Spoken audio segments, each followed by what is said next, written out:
Okay, let's do this. Okay, I'm looking at the screen. And welcome to the night before. Here we go. Let's do this. Let's get this physics bread, as somebody has just said. Nice to read some of your chat there as well. I'm going to go through a few things today. I'm going to just jump straight in. I have a little bit of advice. I've got a couple of questions. I've got some requests that people gave me earlier or last night. I'm going to talk through a few things as well. How are you feeling? I hope you're feeling good. You can do this. I hope it goes well for you all as well. Just a reminder that I'll be back again the nights before paper 2 and paper 3, so any requests for those, look out for that. I'll also leave a little post for you just to get back in contact and let me know how it all went. I really hope it goes really positive for you guys. I'm sure it will be. You're here, you're ready, let's do this. Okay, largely I'm focusing on skills. I'm trying to focus on stuff that's in paper 1 for everyone. Sorry if some of this is in the wrong syllabus for you guys. Let's do this though.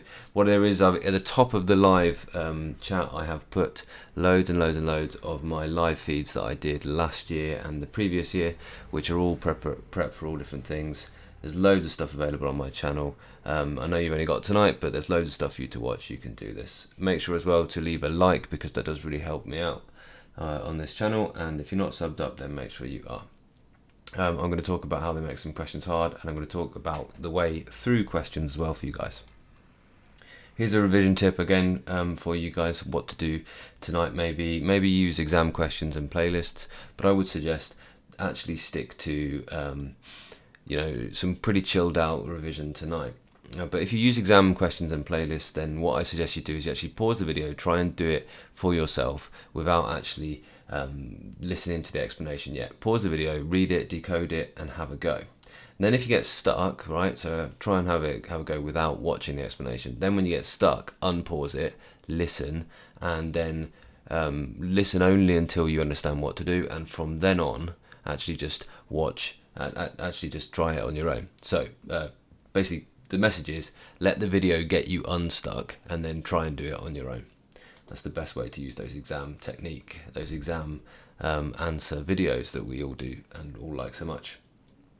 So once you've had a go, if you get stuck again, then pause it, unpause it, and watch the rest finally once you think you've got the way through, and then check you're working. All right. Hope that helps then.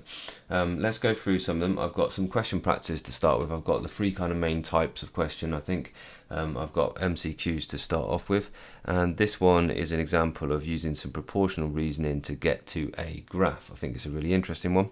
My big tip with MCQs, multiple choice questions, is to make sure that you always try and answer the question before even looking at the answers, because some of those answers are called distractors. They're written to try and make them seem right. Okay, so some of those answers are called distractors. So actually try and answer the question before you've even done anything. So a ball is dropped from resting on the ground, blah blah. Air resistance has negligible effect. Okay, ignore that. The speed of the ball v after it's fallen distant h from its point of release.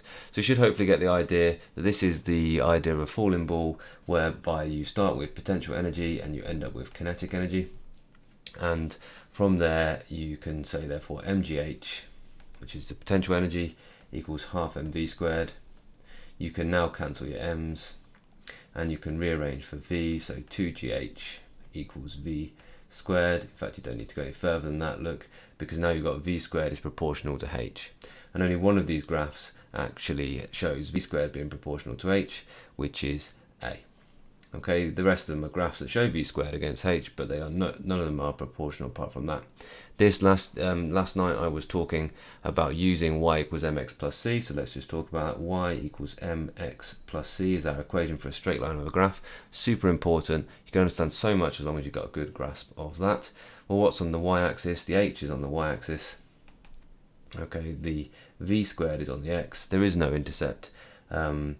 And that means that the gradient is 1 over 2g, which is just rearranged from there. Okay, I hope that little bit helps. That's how you tackle multiple choice questions. Make sure you actually try your best to answer the question before looking at the answers. Okay, that's my tip there. The next one is actually longer written ones, and specifically 6 markers. I know we all love our 6 markers. I wouldn't take a highlighter in, incidentally, but make sure that you do start by decoding the question. This is my tip for every question, really. Start by decoding. It means read it and try and figure out what is it actually asking you to do. And this is a really good point, because this 6 mark question is actually 3 small questions, 3 2 mark questions really. explain what's meant by absolute zero, describe how figure 17.3, which is this graph I'll talk about in a second, can be used to determine absolute zero, and then go ahead and determine absolute zero. So actually, if they asked you that part A, part B, part C, you'd probably find it a little bit easier, right? So that's us decoded. We've figured out there's actually 3 small questions. Let's carry on and figure out what we're really supposed to do. Let's now plan our answer. So we'll plan our answer. Well, basically, first of all, we're going to explain what is meant by absolute zero.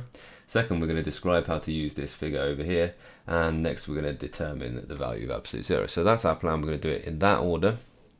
Just think through. Now, planning mostly, even on shorter written answers, just means think before you write. And it's super important you think before you write, because so many answers start with, well, let me tell you this. And, we're not looking for, even in 6-mark questions, you can write in bullet points. We don't mind. Yeah, there's nothing wrong with writing in bullet points. Even on a 6-marker, you should perhaps use a capital straight after and some full stops, but you can still you can still lay out your writing in bullet points. There's nothing wrong with that. So this is a graph of pressure against temperature. Okay, you can't quite read the axes there, and it doesn't start at 0. It starts at 210 kilopascals, and it starts at 0 degrees Celsius. Okay, that on there is 0 degrees Celsius. Okay, so this should be giving us some ideas, and basically you've used a ruler before to plot a straight line through that, and you need to figure out what that actually tells you. Okay, you need to figure out how to use that, and then you need to go ahead and use that. That's our plan. Now we're going to go through and actually answer it. Now the beauty part is, because you haven't just started writing, you've not got halfway through the page before you figured out what it is that you're really supposed to do, and you actually, as you write now, you've got a bit more time to think about what you're saying, and you've got a bit of time to also upgrade your language and make sure you're getting in those key kind of terms. So actually this is the law of pressure versus temperature. Pressure is proportional to temperature, and essentially this doesn't go through the origin of this graph, okay, but it does go through the origin of a graph if we have 0 degrees Kelvin as being the origin. All right, so let's just go for the answer now, because this is more about how to actually do this type of question rather than talking about gas laws and such like that. So now you're going to answer. The first few points after the first bit explain what absolute zero is. Minimum possible temperature. At absolute zero, there's 0 kinetic energy of the molecules. Pressure is 0, absolute 0 as well. Internal energy is also a minimum. Okay, now we've defined what absolute 0 is, and it should be minus 273. So you basically need at least 2 of these different things. This is basically part 1. This is explain. Okay, next part. What you're going to do with the graph? Well, you're going to make reference to PV equals nRT or NKT, the ideal gas law basically, and you're going to say therefore that a graph of pressure against temperature is going to be a straight line. You actually have bothered to draw a straight line on the graph, shows the examiner that you're actually doing that, you're actually thinking about that. And then look once more, use a graph calculated with y equals mx plus c. So by saying use the graph, make it equal to mx plus c, and the intercept with the x-axis, not the y-intercept, not c, the intercept with the x-axis is going to be absolute 0. Okay, well that's part 2. And then part 3, which is actually to bother to determine it, get your gradient, sub that gradient into m into the equation, work out the x-intercept by making y 0, 0 equals mx plus c, and you'll get the value of absolute 0. Okay, and that is part 3. Now the last part of doing any of these large questions is checking back through, and what I suggest you make sure you do with any written question, any question actually, is you check back with the question. Have I explained? Have I made 2 points about what actually absolute 0 is? Have I done the describing part? Have I done determine the value of absolute 0? Okay, so that's essentially what you need to do. You just work through step by step, decode it first, what are we asked to do, plan it, think before you actually put your pen down on paper. If it's a long one like this, I actually suggest you do a little plan, or you do as I've done with the question there by circling and putting some numbers. I'm going to do this bit, then this bit, then this bit, and then actually go ahead and write your answer. And as you write, you can think, oh yeah, I'll add that word in there. Oh yeah, I'll upgrade that bit. Oh yeah, I forgot about that bit there. And then lastly, check back through, and over you go. All right, so on to the next little bit, which is a calculate question. Again, now I suggest you think about calculations as being decode, plan, answer, and check. But this time the decoding part is stuff like this, like, okay, what's my values? I've got a mass of this, got a starting temperature of this, I've got this is the power, okay, but I might as well just convert that straight into watts, because I want to get rid of any prefixes. I've got 4 minutes, but you know, I want time in seconds, so my time is 4 times 60. Okay, this first one, all I have to do is calculate the energy so far. That's all I need to do, don't need to worry about anything hard. It's just worth 2 marks, okay? Look at my equation sheet or just remember, because I know that energy is power times time. And so in the numbers, 2,200 multiplied by 4 times 60 gives me whatever it gives me, 5.3 times 10 to the 5. Purposefully leaving a thing off there, because now I check back through what have I missed off. Oh, the unit, well, they actually give me the unit there, so I don't need the unit for that answer, but off I go. So the decoding this time was figuring out the numbers, figuring out what I've actually got to do. The planning was just thinking, oh yeah, what's my equation? Doing the thinking before I even write stuff down. Don't just think I'm clever enough to go straight to the calculator. My answer was writing it down, subbing the numbers in, doing the calculation, and then checking was actually, oh yeah, got the energy, that's fine, off I go. Now decoding really comes into this second part, because you've really got to read this next bit carefully, because if you just look at the numbers, you're probably going to make a mistake here. Now you really do on these calculations need to decode as well, the harder calculations in the full A level especially. So we've got the specific heat capacity now of water, and we've got the latent heat of vaporization, and we know the boiling point is 100. It didn't really need to tell us that. Calculate, that's what we have to do, the mass of water remaining, okay, after 4 minutes. After 4 minutes is the time we've been talking. So basically this energy that we've just calculated is going to be used for after 4 minutes as well. And we just need to work out the mass of water remaining. So what we have to do is we first of all have to work out the energy used to raise the water from 20 degrees up to boiling, which is the energy in heating, if you like, which is MC delta T, which is mass, what is it, where's the mass gone? 0.6 multiplied by 4,200, and because I've got it ready, because I've identified, it's easier for me to find those things. And then what else?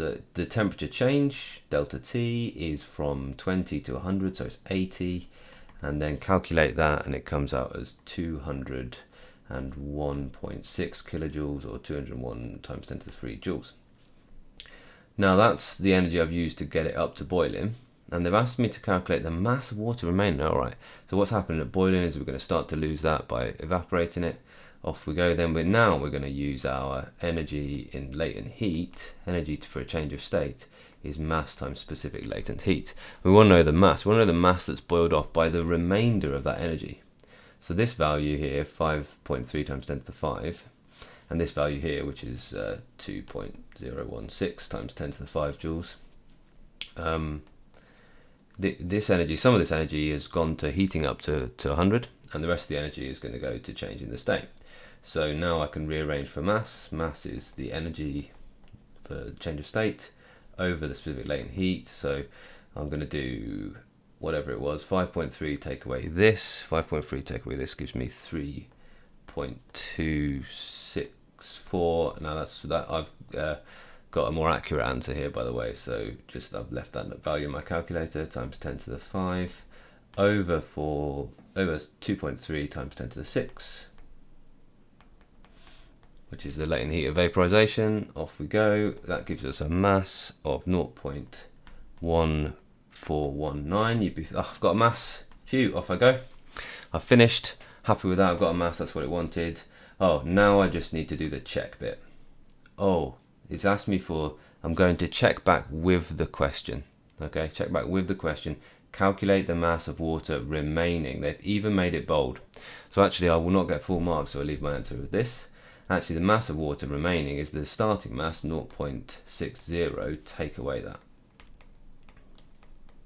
which gives me a final mass of basically 0.46 kilograms. Okay, so my point here, as some people have pointed out, is not teaching you about energy changes, although somebody did ask for energy transfers, and basically this is what energy transfer is all about. It's all about calculating the sizes of stores. My point is, by decoding, by thinking about it for a moment, by then doing our answer in these discrete steps and then finally checking back through, we make sure we mop up those marks. And if you're looking to get like the highest marks, especially on calculation questions, you need to make sure you don't make those kind of easy errors, those silly errors, right? Okay, that's all my exam questions that I've got for you, but I'm going to chat you through a couple of things as well. Now tonight, keep it chill. You're doing the right thing right now. Keep it chill. You're watching a bit of YouTube, okay? But don't spend all night watching YouTube, because you need to get a good night's sleep. Now remember, you will perform better by having a good night's sleep than you will if you just stay up all night. There's no denying that. We'd all love to believe we work well after a night up, but no, get no more work after 10, and certainly no YouTube after 10 tonight, okay? It's a morning exam tomorrow, right? Isn't it? Tell me if I'm wrong. Just do light touch work, cover materials, review your main priorities. Okay, so you think about what you need to do most. Review the stuff that the most important things for you tonight. And don't panic, right? Just make sure that you get a sensible night. You don't overdo it tonight. Just cover these kind of ideas. Cover the bits that you know are the most important for you. All right, so as I say, do keep it chill and don't watch YouTube all night. Watch, go back and use your books at some point. Thank you, Spectrum, for saying that. So it's definitely a morning one. Go back and use your books, right? Because books, reading is a more relaxing state of mind. If you think you need to do more work at 10 o'clock, then go to bed and get up an hour earlier than you planned on. All right, I hope that makes sense. Okay. Yes, right now we're still okay, early doors. Yeah, probably drinking coffee right now is going to be all right. Okay. Okay, let's but don't drink another one. You've had enough. Okay, let's do it. Let's crack on through the last few little bits of this slideshow. I want to just talk about, I want to link a few things that I think are in all of the paper ones. All right, I want to link a few ideas. Newton's first and second law. So I talked about Newton's first and second law. Now Newton's first and second law consider forces on one body. Newton's first law: if the resultant force is 0, then there's no acceleration. Okay, then the acceleration is 0. I just need to say then the acceleration is 0. Newton's second law talks about resultant forces. In this case, one force is bigger than another, so there is a resultant force, in which case F equals ma. Then resultant force is mass times acceleration. Okay, now so these are important points, because when we don't have a resultant force, we don't get an acceleration, we don't get a change in what the motion is. And when we do have a resultant force, we do get a change in the acceleration. And remember, the acceleration is a change in speed or direction over time. It's a change in velocity over time. So it's vector. Okay, so it's a very important point to make, because moving on, when we're looking at things like projectile motion, we need to consider direction. Okay, now projectile motion, there's two main types of projectile motion, but they've both got the same key. Now the key for understanding both of these is to calculate the time of flight. Okay, so for both of these, the way to make sure you get the right answer, the main aim, the way to solve the problem, is calculate the time of flight.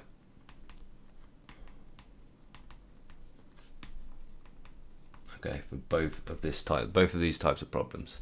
And the other thing that you need to bear in mind is that there's only an acceleration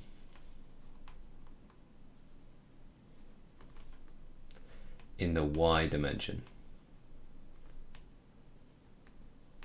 Okay, so there's only acceleration in the y dimension, means that we know that without being told it, we know the acceleration in the y dimension is g.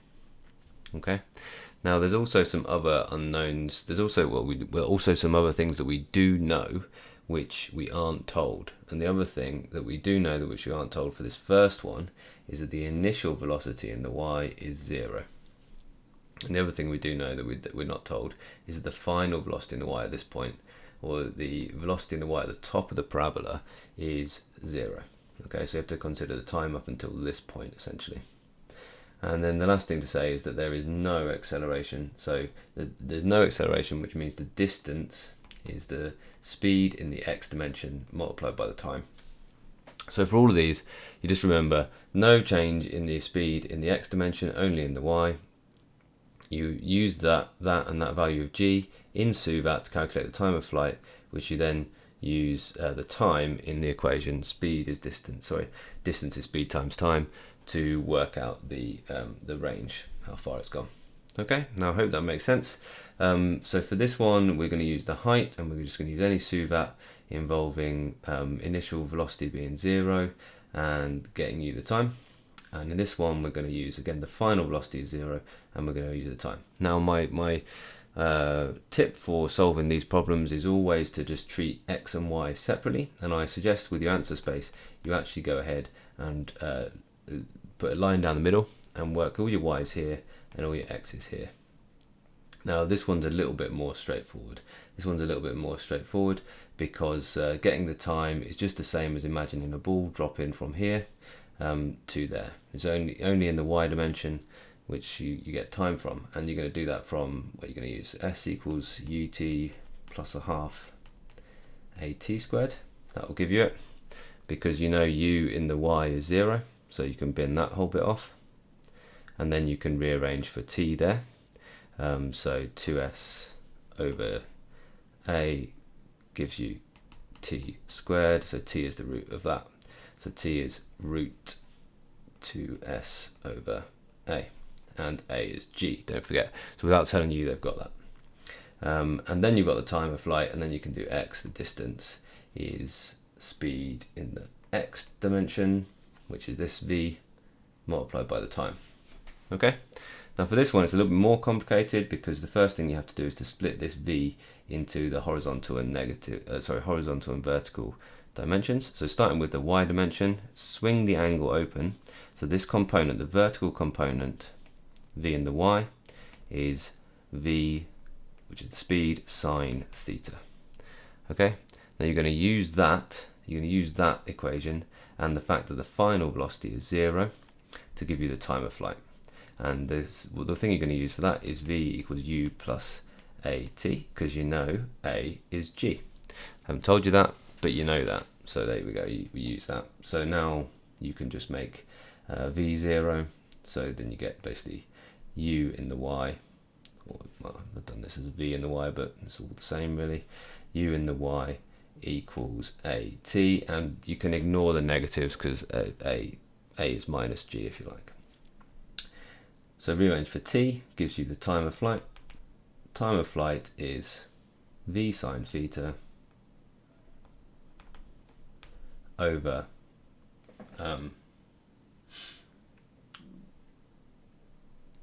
v sine theta over g. That gives you the time of flight. Now don't forget, once you've calculated the time of flight from this, that's only the time to the top of this.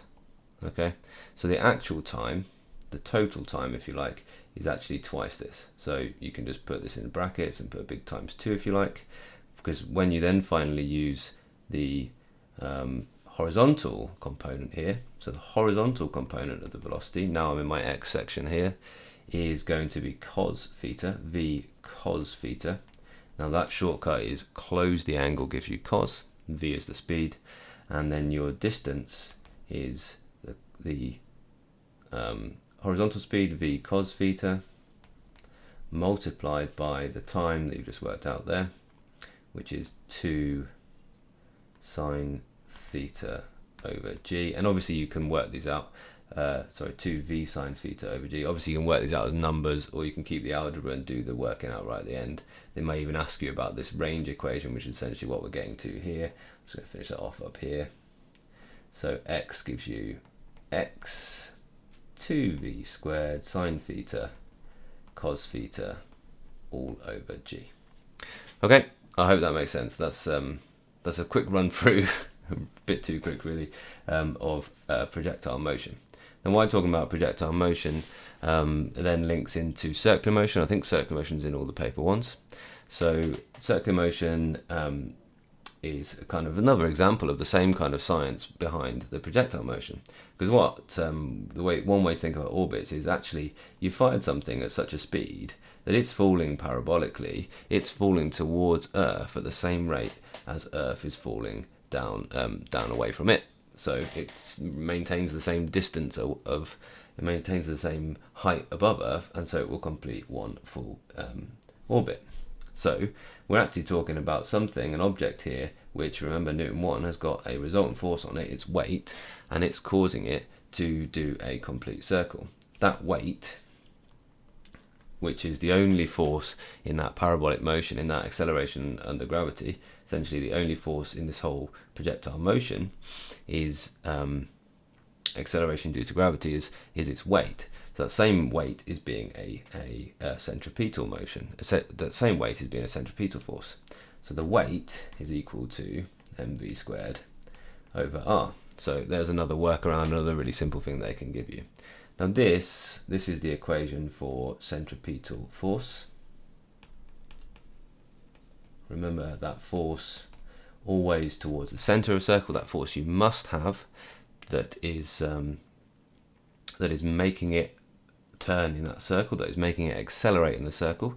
Remember right at the start I was talking about this is a resultant force, which is a mass times acceleration, and acceleration is a change in velocity over time. Okay, change in velocity being speed or direction, so it can be going at a constant speed, but changing direction means it can be accelerating. And then finally with this we can actually make a derivation to use the equation for centripetal force, which is mv squared over r. Get that into your answers. I'm sure that is going to be, if you're asked about centripetal motion, that will be in there somewhere. mv squared over r, and the equation for gravitational force, what I'm going to do is F, which is Newton's law of universal gravitation, which is G, universal constant of gravitation, big mass, which is the mass of the Earth in our example, multiplied by the orbiting mass over r squared. And this is a really common derivation that will come up potentially for circular motion. Make those two things equal to each other. mv squared over r equals g m1 m2 over r squared. Do the cancellations where we can. So we've got a little mass on both sides, and we can also cancel one of our r's. We now have v squared equals g m over r. And now I've got an equation for speed, root g m over r. So this is the speed at a given height around a given mass. Okay, so that's a really useful work through of some things, and linking right the way through, as they could very easily do, from Newton's laws through projectile motion, through circular motion, and into the equations governing gravity. Hope that's helpful. Hope that's a useful thing. The last thing, somebody asked me to go through this one, is actually there is another example of parabolic motion which comes up quite a lot, which is a charged particle in an electric field. Okay, and they might ask you how far through the electric field does the charged particle get. They could ask you loads of different things about these charged particles in an electric field. Now the point is, just like our original parabolic motion, there is only one acceleration. Okay, there's only an acceleration in one dimension.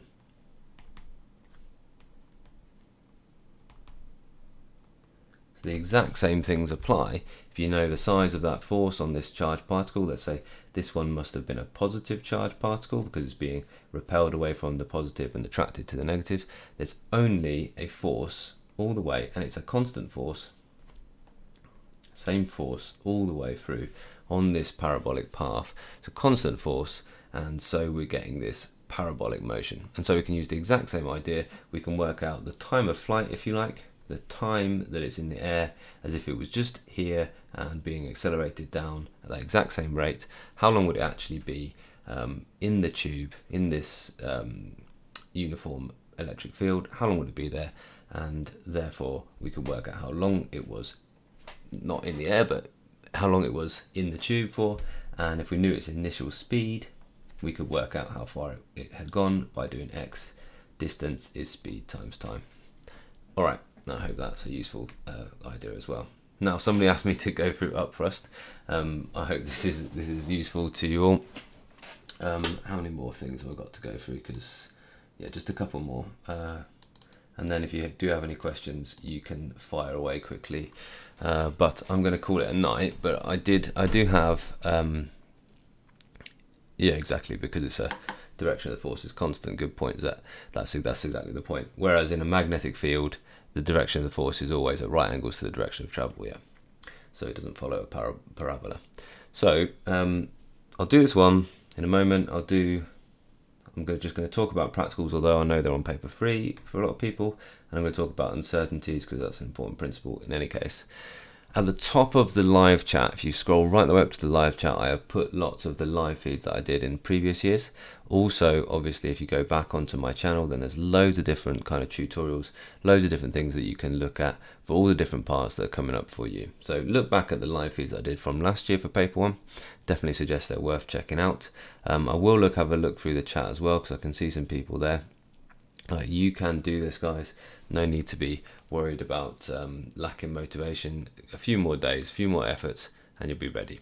Okay, so let's talk about this then. This is about V-term, terminal velocity.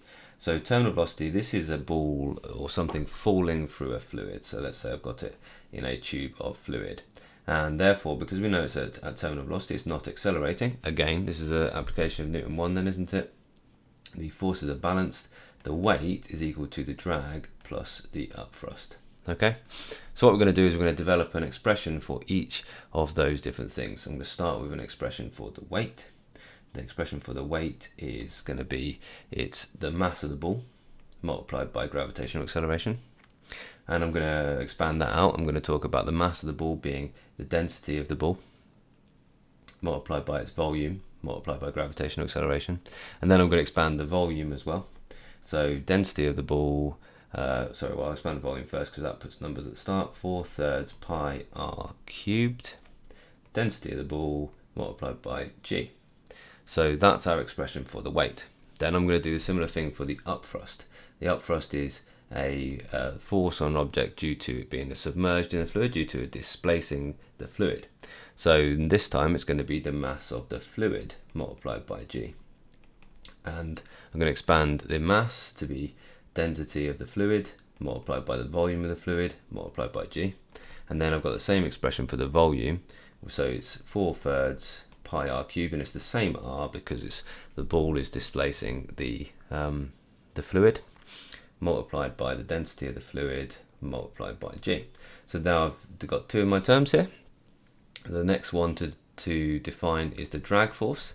Drag force is Stokes' force, so that's 6 pi eta, and then RV. Now eta is the coefficient of viscosity, and V is the terminal velocity that we're interested in. V is the speed of the thing through the fluid, and this works for a laminar flow, low speed spherical object. Okay, now I can substitute all of those things into my equation, which I had at the start, my expression for the forces. So here we go, weight 4/3 pi r cubed, rho density of the ball multiplied by g is equal to the drag 6 pi eta rv plus the upthrust, which is this jazz over here, 4/3 pi r cubed, density of the fluid g. And now I'm just going to do a rearranging, and then I'm going to factorize. So I'm going to move this expression over to this side. So 4/3, I'll just factorize in one go, if that's all right, if everyone can handle that.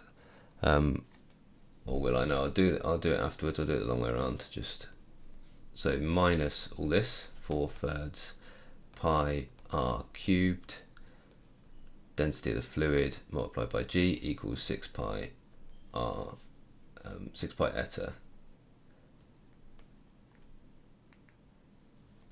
rv. Now factorize, so I'm factorizing this side, so the common factors are 4/3 pi r cubed and g.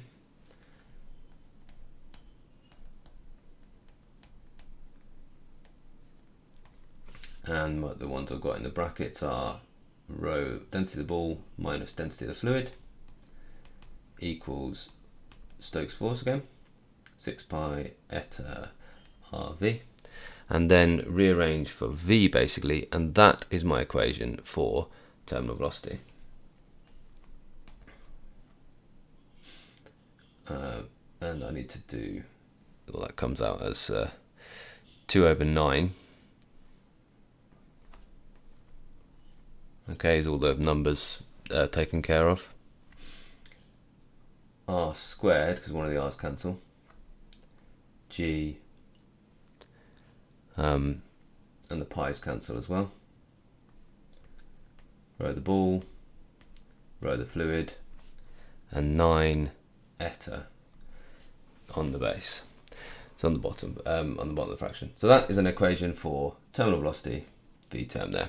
Now similarly, if I wanted to rearrange for eta, if I wanted to do this equation, if I wanted to actually do the experiment, and get a value for eta, then I would rearrange this whole thing for eta. That's the coefficient of viscosity, and boom, you've got a graph which would just basically v and eta change places, and this becomes your y term, and 9v becomes your x term. So this would be 2r squared g row the ball minus row of the fluid. Nice and neat and tidy.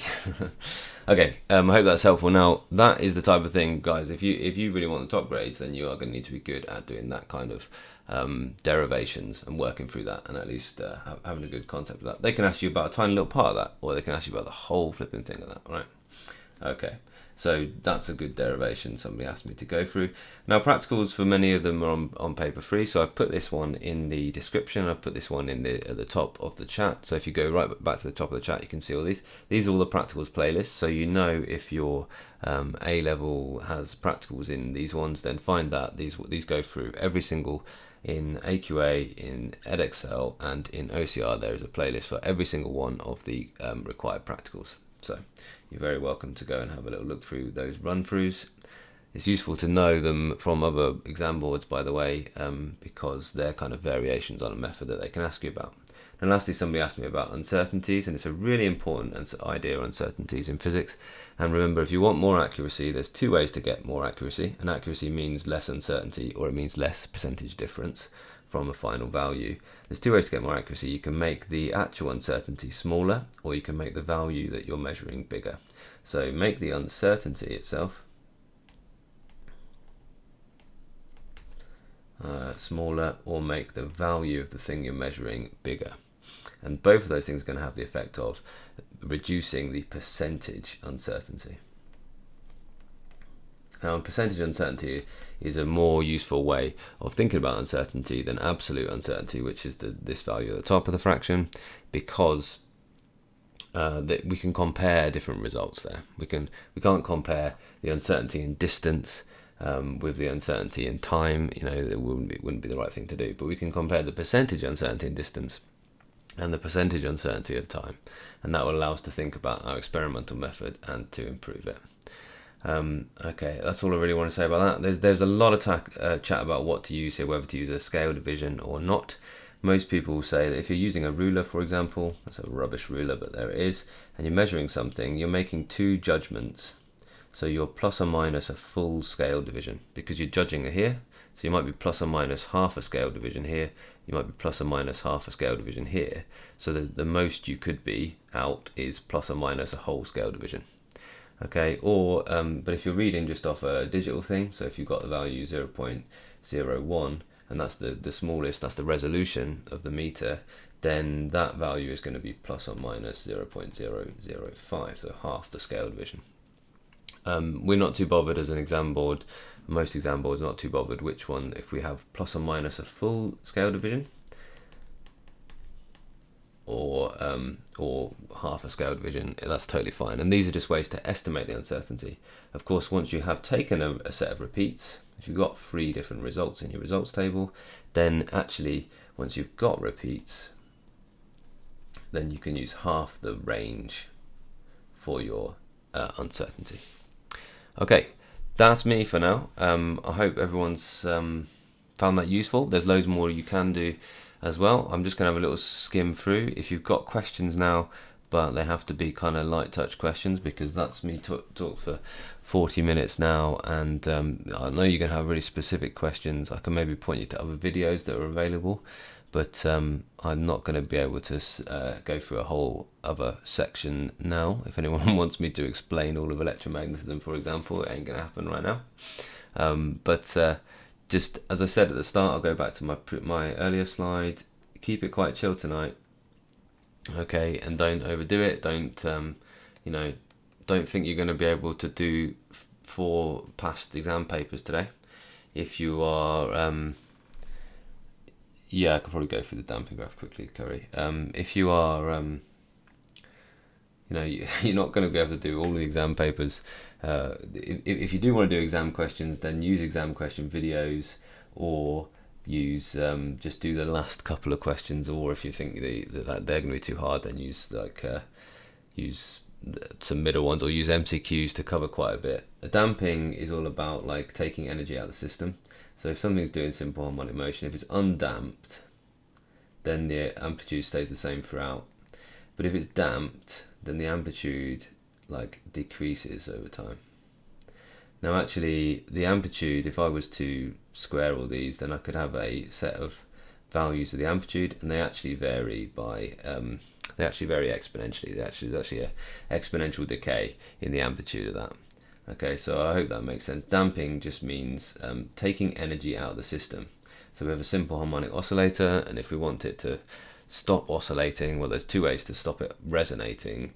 One is to change its natural frequency, because resonance is matching driving frequency matches the natural frequency, so there's a most efficient energy transfer, maximum energy transfer, so a rapid increase in amplitude. So we can change its natural frequency and it'll stop oscillating so much, but also there is you can damp it, and that just takes energy out of the system. Hope that helps, Curry, my buddy. Hooke's law can use EK equals F, so it becomes, yeah, exactly that. Well, not EK equals, oh, I see what you're saying, yeah, extension times, yeah. So yes, there's 3 equations: force is spring constant times extension, and then there's 2 versions of the elastic potential energy, isn't there? There's half F delta X, which is essentially, again, thinking about our graphs, that's the area under a force extension graph. Is the energy. Okay, the area is the elastic strain energy. Or if you worked out the gradient, then it becomes E elastic equals a half K delta X squared, which once again gets you back to the area underneath that graph, incidentally. But there's just the 2 equations, both of them are useful. Light and heavy damping are both exponential, yeah, absolutely. So light just means that it's going to do more oscillations before you get towards 0. Heavy just means fewer oscillations. Overdamped and critical damp means, overdamped means it never gets to the equilibrium position, and critical damped means that it gets to equilibrium then stops. So yeah, they're both exponential. A equals V. I'm not going to get into Z because that involves the small angle approximation. I think with that, go back to that year. I think it was 2017 where they asked that question, and just memorise the mark scheme, to be honest, mate. Because I am not going to get people to understand the derivation of circular motion with the small angle approximation right now at almost 9 o'clock on a Thursday night. So I'm just going to confuse people as Z if I go into that, mate. There's loads about that. There are loads of videos about that as well, because we're all shocked by that question. But it is in there, but you'd be unlikely to be asked that exact question again. How can you use thrust and weight to find the acceleration of the rocket? So do you remember I was talking about Newton's first and second law? Well, okay, that would be an example of Newton 2, wouldn't it? So the thrust would be force upwards, and its weight would be downwards. So if we know the mass of the rocket as well, so the resultant force is the thrust minus the weight. So and then you just do A equals the resultant force over the mass to give you acceleration. Yeah, what do I think the grade boundaries would be like? I think they'll probably be a bit lower than normal, to be honest. I mean, there's 2 kind of, I guess, people that will be taking this exam. One, people who aren't very happy with the grade they've got given, and people who are private candidates, I guess. What about you guys? I mean, are you not happy with the grade you were given, or are you private candidates, or you just want to improve, or you just actually want to take the exam because you love physics so much? What? I'll have a quick look back through as well. 2 cells in parallel, 1 of EMF, blah blah blah. Oh, I'm not even getting to that. Sorry, gaming. I'm just not getting into that problem right now. Potential difference in parallel. That's a pretty tricky idea. I think it's got the potential difference of the highest one, I think, but the other one just alters the overall resistance really, and can add energy into the situation. Yeah, I'm not going to get the AQ8 textbook out right now. I don't have a copy of it. I'm sorry, buddy.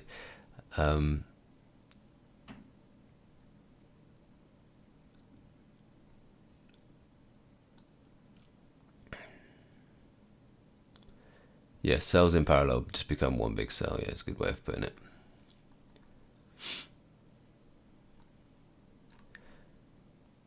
Cool, man. I think that's everyone. Is there any other questions really quickly? I don't know.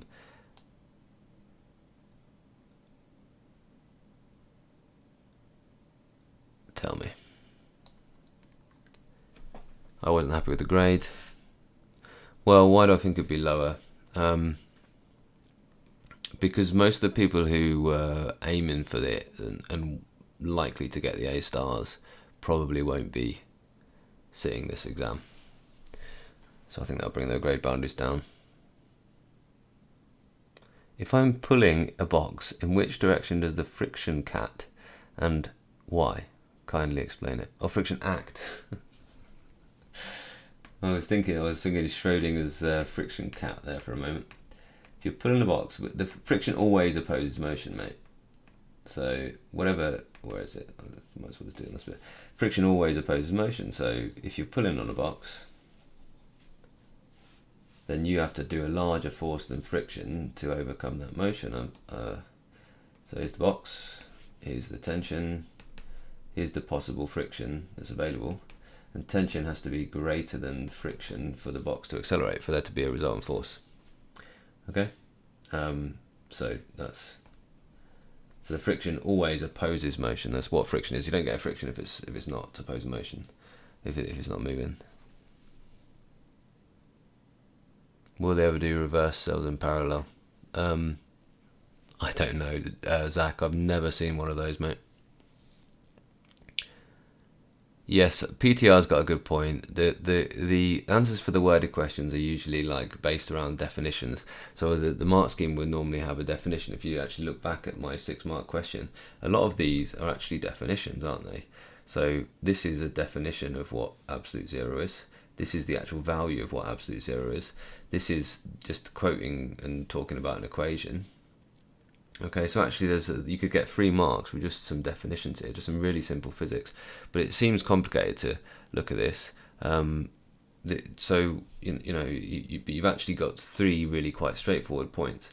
And my point about decode, plan, answer, and check would be in your way to go through this is you're going to give yourself the best chance of actually realizing those simple things, so you can get those simple marks here. And actually, what they've given you of the graph, they've given you a graph that's quite obviously a straight line. So blooming well draw a straight line on the graph and you get the mark, So don't overthink it. If you're really confused, then you probably are overthinking it. And it's probably come down to you haven't decoded it well enough. You haven't really figured out what you're supposed to do. When I do an exam question, I always actually read the instructions first. The first thing a whole page exam question in front of me, the first thing I look for is what's the command word. Okay, because if I start there, or what do I have to do? So whilst I'm actually reading the information, I know what I have to do. Because there's loads of things that will give you all this information, and then it'll just say, define this. And it's like, well, I could have done that without all that information. And you'll use that information later on, but the actual questions just asked you for a definition, so you don't need to think too hard about it, you just need to write down the definition. Zet, I'm not wasting my time, buddy. I'm really happy to be here to help you out. Explain why Lenz's law works and the way it does with a brief summary. I'm not like that. That's above the syllabus, though, isn't it? You don't need to know why it works. You just need to know that it does. It's all about the magnetic moment of electrons. So I wouldn't worry too much about knowing why it does. Zet's asking about Lenz's law, which is with Faraday's law, but the minus.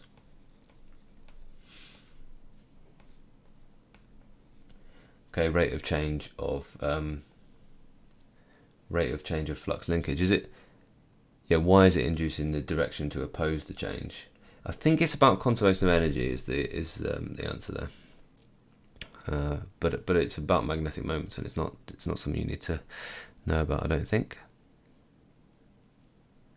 Dynamo is the dynamo motor effect counter causing each other. Yeah, they are opposite. So we motor on the left. This is my left hand. I know it looks at the right on your screen, and we well, generate on the right. So the opposite is the generator effect.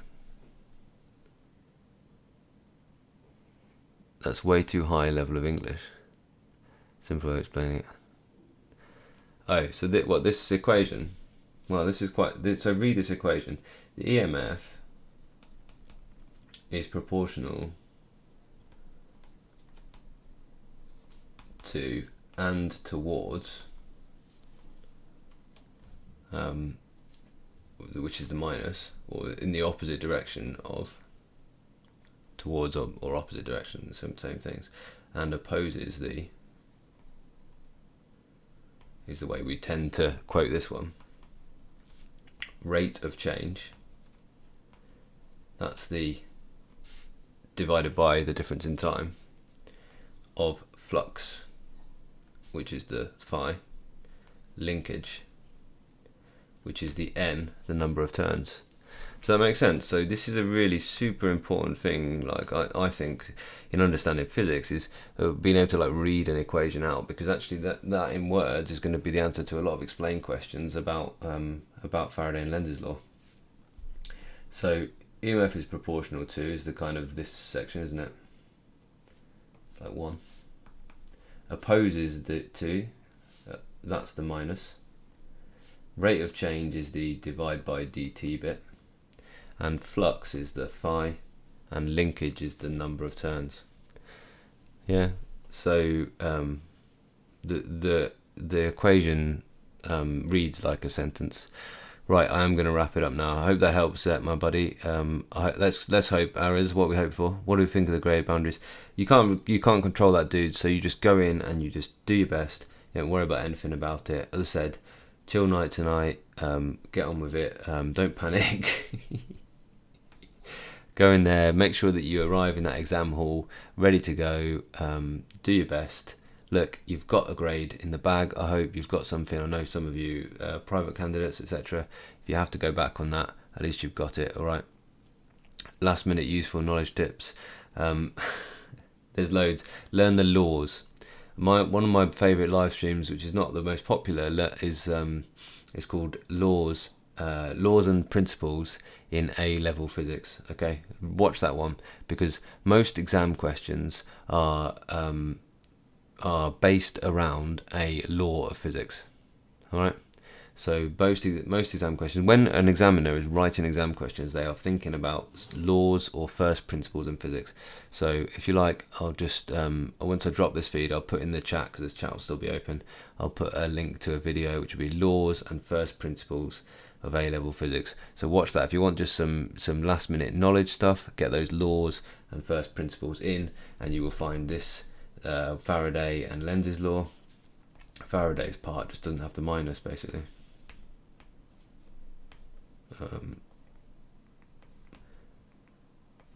Lenz's law just added the minus.